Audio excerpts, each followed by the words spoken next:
On. 1 minute here.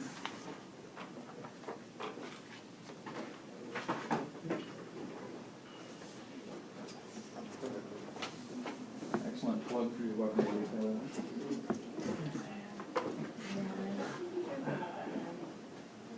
Is that coming out? Coming on? Yeah, it's coming on. 1 minute here left. You did? I remember.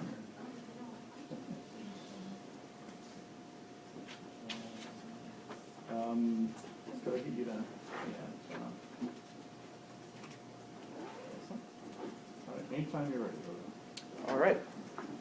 I'm going to talk about the AK-47.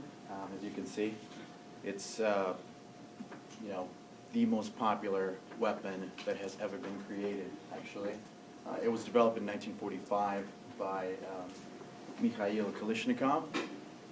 Mikhail was a soldier who became an engineer, a weapons engineer, while in the hospital. He was injured in battle in World War II, and he was sketching a lot of different weapons. And the way that the rifle was made was it took a lot of the things that the Germans did in terms of research. They applied it to the AK-47. For example, the Germans did a lot of research in close-range combats because they realized that a lot of the battles that were fought within 300 meters. So they took that knowledge, when I say they, it's Kalashnikov and the Russians, and they developed the AK-47 using that. The Germans created a machine gun before the AK-47, which was called the, sorry if I get the name wrong, it's Sturmgewehr 44, which I'll just call, STG-44. But in essence, it had a large capacity magazine, selective fire, and a medium power cartridge. It was sort of very clunky, but it was actually the first machine gun of its time. So the AK-47 was based off of the design of that weapon. Excuse me. Yeah, sometimes that works. No, there we go. So the way that it worked is that the Soviets held a competition to match the power of the STG-44 because the Germans, at the end of the war, World War II, they used it on the Soviets.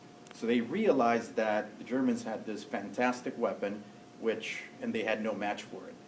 So what they did was they created a competition, which was eventually won by Kalashnikov. And what the Soviets wanted to do was they wanted to develop a weapon that was compact, that was light, and that worked in wet, muddy, and frozen conditions, which was the front line. So Kalashnikov's design won the competition with a very, very simple design based off of the STG-44, and that was in 1945-47, hence the name. And eventually it was adopted by the Soviet Armed Forces in 1949. I chose that phrase because I think it was Da Vinci who said that, and then it was copied by Apple back in 1978, late 78. And it's true. I think that the quote by Kalashnikov, anything that is complex is not useful, and anything that is useful is simple. I think that's very true. And one of the things that made the AK-47 great was not just the fact that it was simple, but the fact that it used previous technology from the time. For example, it used the double locking lugs of the M1 Garand, which was an American rifle, and safety mechanisms of another American rifle, which was the Remington Model 8, and the gas system of the STG-44. So it incorporated a lot of these technologies into the weapon, which made it even better. I also like the bottom quote from Kalashnikov: "Before attempting something new, it is vital to have a good appreciation of everything that has already existed in the field." So that was very important, which comes back to simplicity and the fact that he applied all these different technologies into his weapon. But what really made the weapon great, if we look at this chart, we have the STG-44, right there, which is, pretty much the first machine gun. And then we have the AK-47 and the M16, which came 10 years after the AK-47. Pretty comparable in all these features. They were both, pretty heavy. M16 is, rather light. But pretty much the cartridge, muzzle, velocity, the range, sort of comparable. But then you get to these last two figures here, and you see that the AK-47, there are, between 75 and 100 million of these weapons in the world today. There are about 8 million or so M16s, and the STG-44 after World War II, they stopped making them. But the real number that's very interesting is the cost per unit, which for the AK-47 is pretty dirt cheap compared to the M16. So just to put it into perspective, it's very inexpensive, like I said, and I read an article when I was doing this research about buying AK-47s in Kenya. And back in the mid-'80s, an AK-47 was worth about 14, 15 cows. And in 2006, it's worth 4 cows.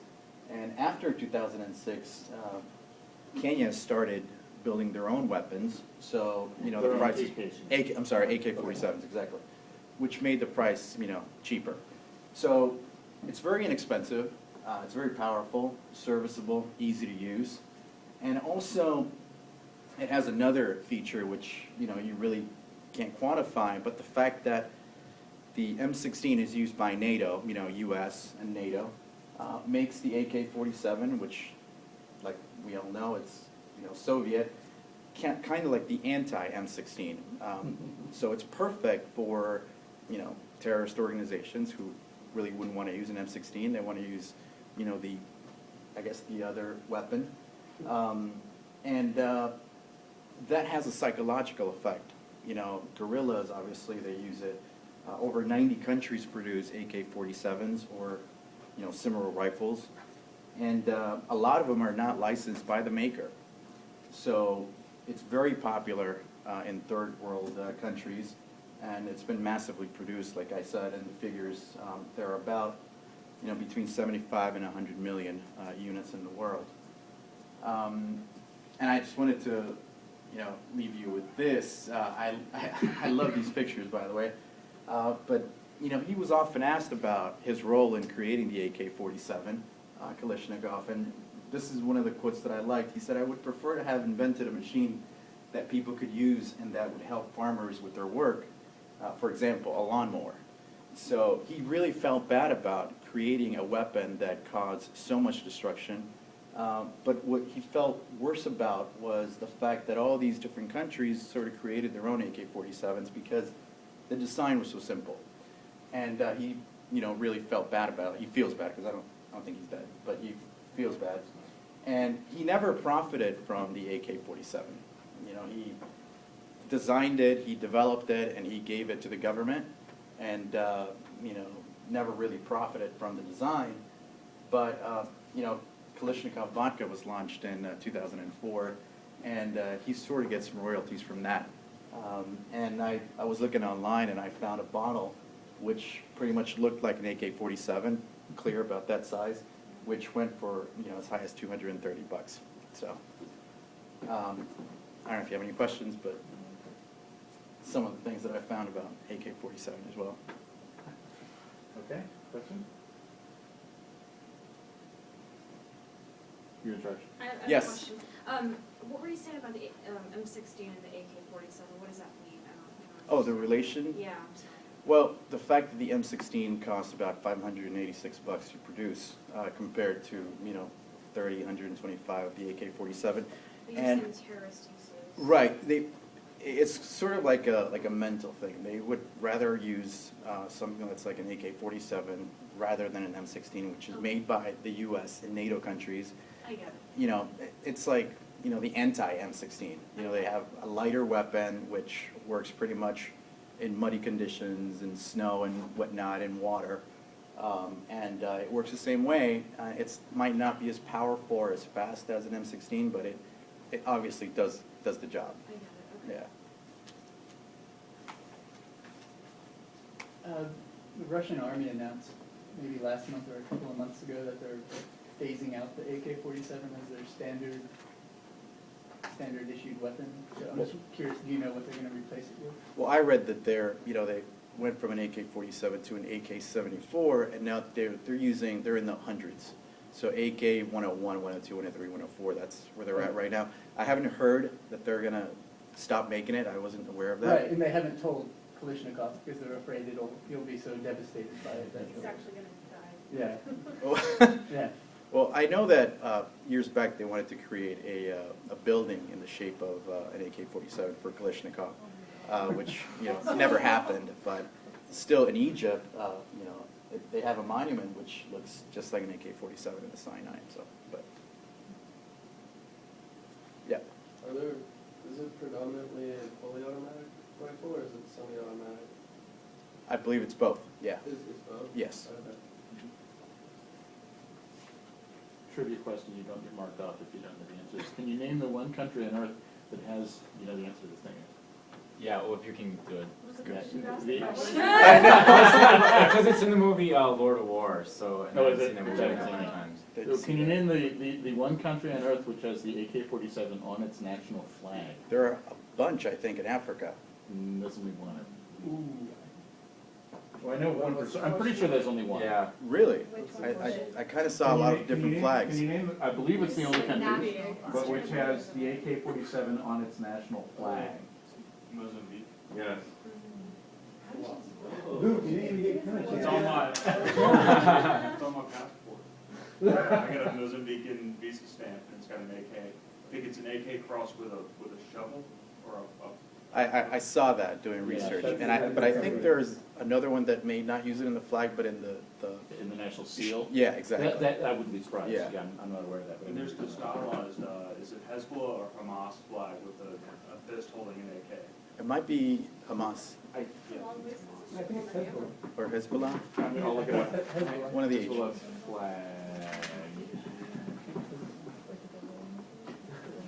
It's the Hezbollah flag, yeah.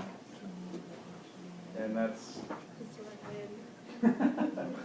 all right, any other questions? All right.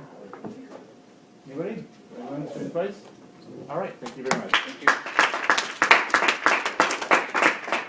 Okay, I will see you all next week for our ultimate session.